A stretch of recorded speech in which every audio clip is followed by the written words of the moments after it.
70,000 transformer வாங்கியதாக சொல்லியிருக்கிறார். அதில் 44,000 transformer வாங்கியதற்கான CBI வழக்கு பதிவு செய்துள்ளது. அதுல அவங்க வாங்கின லட்சணம், எந்த லட்சணத்தில் அந்த டிரான்ஸ்பார்மர் வாங்கப்பட்டது அப்படின்னு தெரியும். அது இல்லாமல் அதற்கு முன்னால் இருந்த மின்சாரத்துறை அமைச்சர் அங்கே அமைதியா உட்கார்ந்து இருக்கிறார். பேரவைத் தலைவர் அவர்களே, சும்மா சொல்லக்கூடாது. நம்முடைய முதலமைச்சர் அவர்கள் ஆட்சிக்கு வந்த ஒரே மாசத்துல தமிழ்நாட்டிலேயே தன்னுடைய பெரம்பூர் தொகுதியை நம்பர் 1 தொகுதியாக மாத்தி காட்டிட்டார். எதுல நம்பர் 1 பாத்தீங்கன்னா, இன்னைக்கு தமிழ்நாட்டிலேயே மின்வெட்டுல நம்பர் 1 தொகுதி பெரம்பூர் தொகுதி தான்.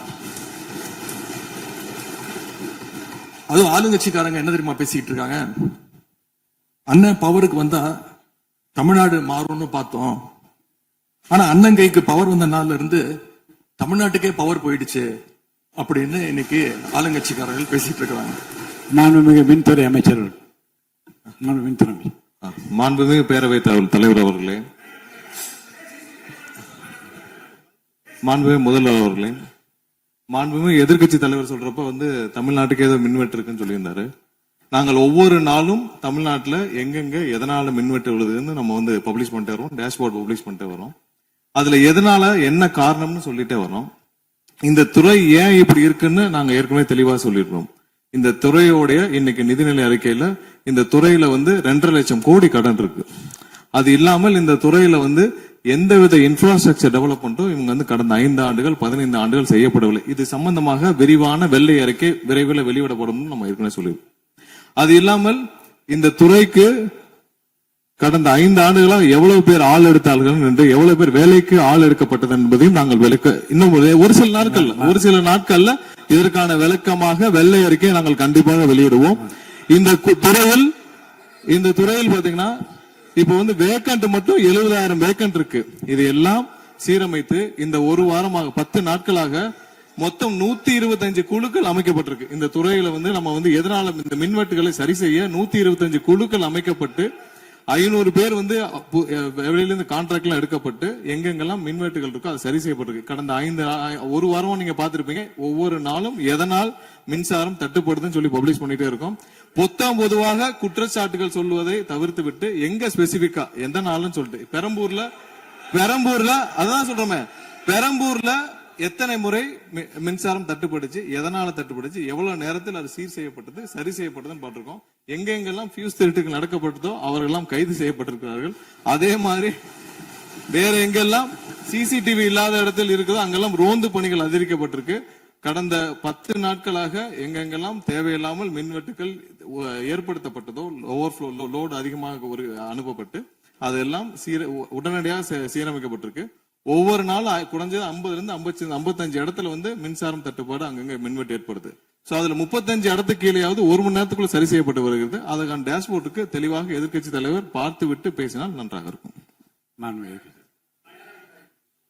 மாண்புமிகு முன்னாள் அமைச்சர் மாண்பு உறுப்பினர் செந்தில் பாலாஜி அவர்கள். மாண்புமிகு பேரவைத் தலைவர்களே, எங்களுடைய எதிர்கட்சி தலைவர்கள் சொன்னார்கள் மின்வெட்டு சம்பந்தமாக. இப்போதைய அமைச்சர் அவர்கள் அது குறித்து கருத்துக்களை சொன்னார்கள்.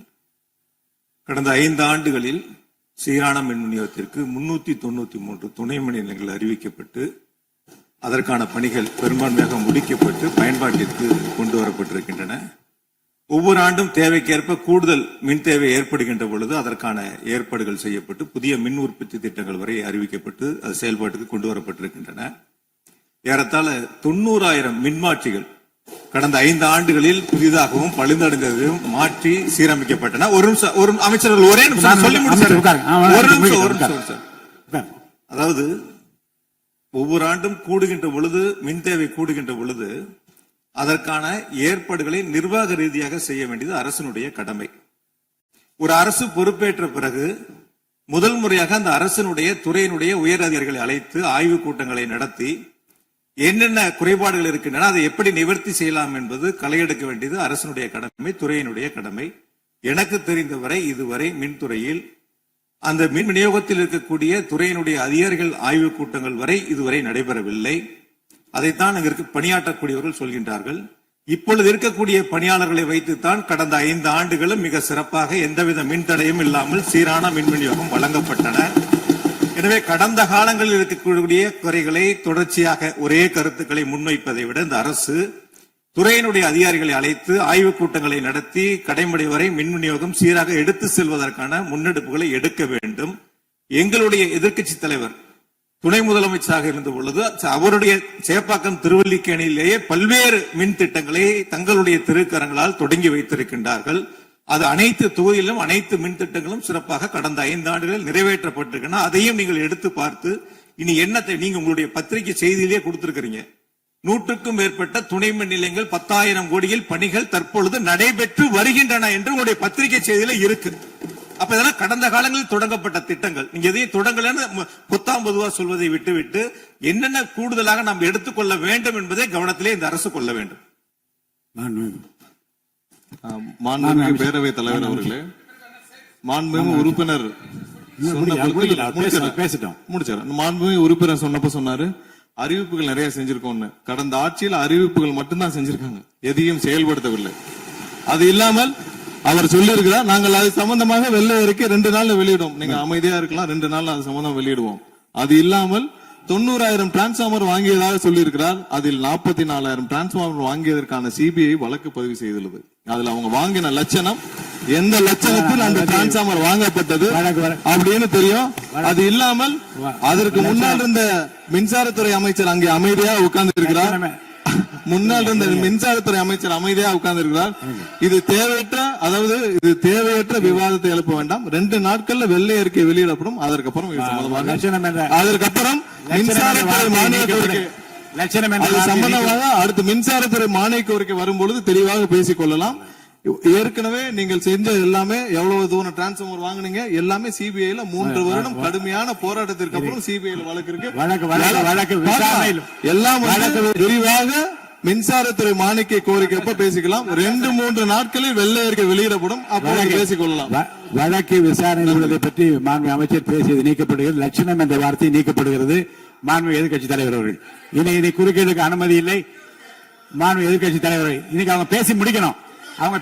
மாண்பு எதிர்க்கட்சி தலைவர் சரி விடுங்க. என்ன சொல்லுங்க, சீர்கமா சொல்லுங்க. மாண்புமிகு பேரவைத் தலைவர் அவர்களே, மாண்புமிகு அமைச்சர் அவர்கள் கடந்த 15 ஆண்டுகளாக என்று ஒரு வார்த்தையை சொல்லியிருக்கிறார்.